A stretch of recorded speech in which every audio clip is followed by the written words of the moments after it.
দেশের প্রতিরক্ষা ব্যবস্থায় আসতে যাচ্ছে বৈপ্লবিক পরিবর্তন। তুরস্কের কারিগরি ও প্রযুক্তিগত সহযোগিতায় বগুড়ায় স্থাপিত হতে যাচ্ছে একটি আধুনিক ড্রোন তৈরির কারখানা। জেলাটিতে নির্মিতব্য আন্তর্জাতিক বিমানবন্দরের পাশেই এই উচ্চ প্রযুক্তি সম্পন্ন কারখানা স্থাপনের চূড়ান্ত পরিকল্পনা গ্রহণ করা হয়েছে।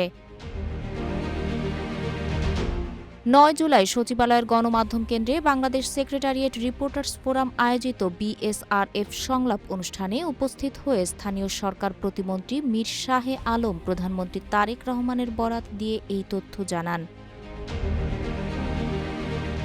প্রতিমন্ত্রী বলেন, ৮ জুলাই জাতীয় সংসদের প্রশ্নোত্তর পর্বে মাননীয় প্রধানমন্ত্রী স্পষ্ট করে জানিয়েছেন, তুরস্কের সঙ্গে যৌথ উদ্যোগে বগুড়া বিমান ঘাঁটির পাশে এই আধুনিক ড্রোন তৈরির কারখানা নির্মাণ করা হবে।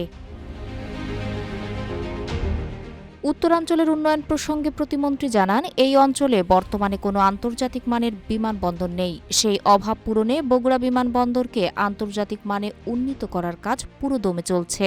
কেবল বিমানবন্দরই নয়, উত্তরাঞ্চলকে কেন্দ্র করে বাংলাদেশ বিমান বাহিনীর একটি পূর্ণাঙ্গ প্রথম বিমান ঘাঁটি স্থাপনের অনুমোদনও দেওয়া হয়েছে।